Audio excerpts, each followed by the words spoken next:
It is my tremendous pleasure as a former honoree to be with the Women's Refugee Commissions and among friends again. I come to you from Afghanistan. You may have heard about our country's recent elections in the news.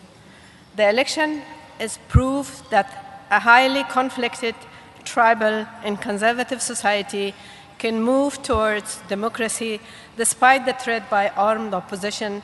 Men and women and of all age voted to choose their future leader.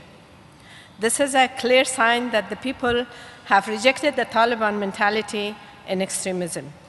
This also indicates that the partnership of Afghans and international community, which was established 12 years ago, is finally bearing fruit.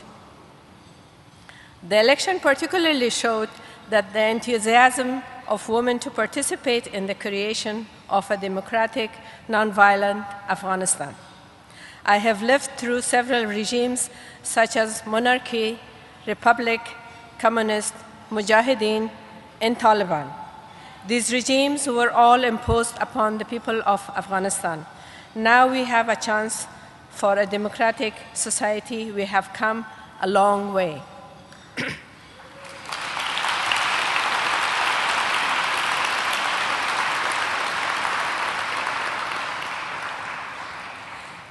Despite great efforts for advancement of human rights since World War II, today we are still witnessing gross violations in Afghanistan and other parts of the globe.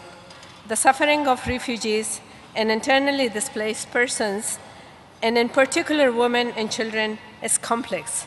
Untold stories of rape, disappearances, honor killing, and human trafficking are still happening in countries suffering from civil strife and conflict. They are still happening in Afghanistan.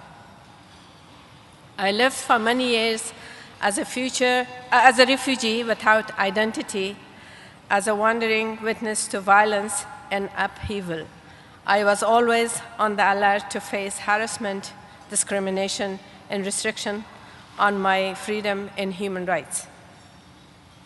I returned to my home country after 17 years as a refugee, hoping that I would have a normal life.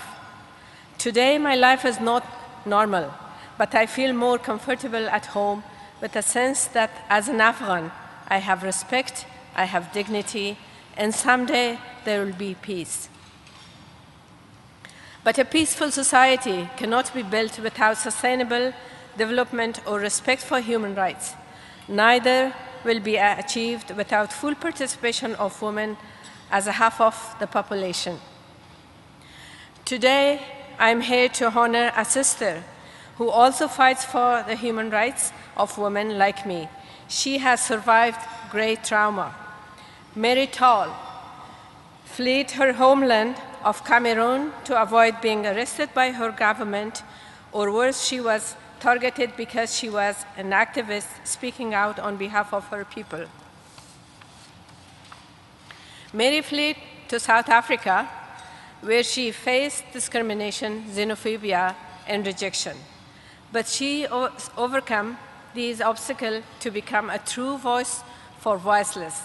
She founded and leads the Whole World Women Association, which fights for the rights of refugee women and provide them a safe haven. Excuse me. For her steadfast dedication to the plight of displaced women and for her unwavering strength in the face of adversity to give women the power they deserve, it is my great honor to represent Mary Tal with this 2014 Voice of Courage Award.